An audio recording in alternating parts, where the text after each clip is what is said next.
Wednesday. It's time for another Bill's Corner. Hopefully you enjoyed a little break last week with some classic, fun ESPN commercials I shot out there.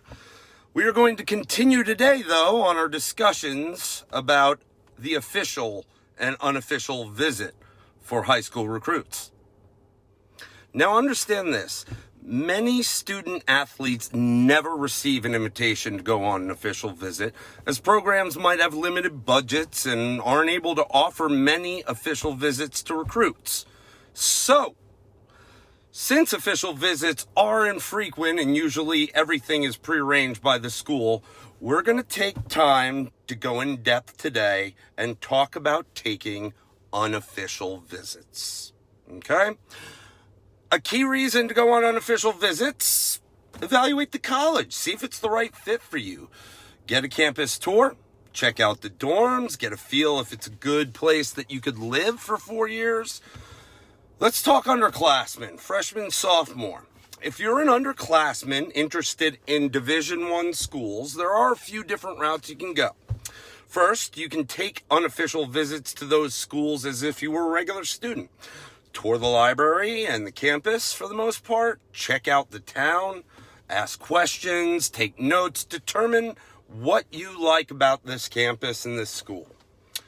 Now, there are some key ways you can familiarize yourself with the college campus during your visit. So, check out the library, maybe sit in on a class, visit the different housing options, both on campus and off campus. Meet your future training staff. Eat in the school cafeteria or the food court. Set up a meeting with an academic advisor. Hang out on the campus grounds. Feel what it's like to be a college student at this school. Make sure you take a couple minutes to write down your thoughts for every visit, whether it be official or unofficial, whether you're an underclassman or an upperclassman. Take a couple minutes to write down your thoughts post your visit. Now, what happens on an unofficial visit from the football side? So, most coaches will take the time to speak with you and your parents and or guardians about the school, about their athletic program. Be sure you come prepared with questions for the coach and use this as an opportunity to get those questions answered. Then the coach may take you out, may tour the facilities, the athletic facilities, the stadium. The rest of the time will probably be up to you to arrange a tour of the campus and possibly, like I said earlier, meet an academic advisor. You and your family may also be invited to attend a home and sporting event. That is not out of bounds. Like I just said, one of your top priorities should be to ask coach any questions you have about the school and the program. Before you go, write those questions down and keep adding to that list throughout the visit or in preparation to that visit. Here are some examples of questions you might want to ask. Number 1, what are the athletic and academic requirements? Number 2, what kind of academic support does this athletic program offer? Number 3, what commitments do you expect from athletes in the off season or during the holidays? Lets you know what sort of room they have for guys at your position. Number 4, what's your coaching and training style?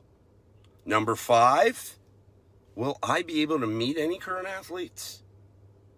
Number 6, what are the training facilities like? Number 7, what are you looking for in a recruit, coach? Okay, so what are the NCAA's rules regarding unofficial visits? So according to the NCAA's unofficial visit rules, you are allowed to stay on campus with an enrolled student, but there are specific rules to each institution that they must follow based on its division level. Best to probably take in a spot to stay off campus with the family. Keep in mind, NCAA recruiting rules changes are only applicable for Division I schools. Therefore, if you are interested in visiting D1 schools, you cannot arrange the visit with the athletic department or talk about recruiting with the coach while you're there, at least until August 1st of your junior year. We've reviewed this before. August 1st of the junior year, things get wide open. All right, some final notes on taking visits. As you visit these schools throughout the year, they can all start to blend together. The reason I said take notes, bring a notebook, scribble down notes, thoughts, questions, because you can always refer back to those notes later on when you're working or on narrowing down your target list of schools. Next thing, what do you wear on an unofficial visit? My best piece of advice would be to err on the side of overdressing rather than underdressing. Look neat and clean throughout your entire trip. Bring a nice collared shirt, maybe some nice jeans, some khakis. Do avoid wearing any sweatshirts, guys, any sweatpants, hats, flip-flops, ripped jeans. Bring athletic clothes and shoes in case you're invited to work out with the team. May not be, but better to be prepared if you do get that exciting opportunity. Now, after your unofficial visit, the coach follow up. When you get home, you write the coach a thank you note. You tell the coach what you liked about the school, and you thank them for his or her time. You can also include a brief list of where you'll be playing next year so they can watch you in person possibly. Not only does this show the coach that you've put thought into it, but that you're also a courteous athlete, and it will keep you top of mind as the coach works on creating their roster. Now, next week we'll dive into unofficial visits if you were an upperclassman. But I appreciate you hanging in there with me today. Have a great week.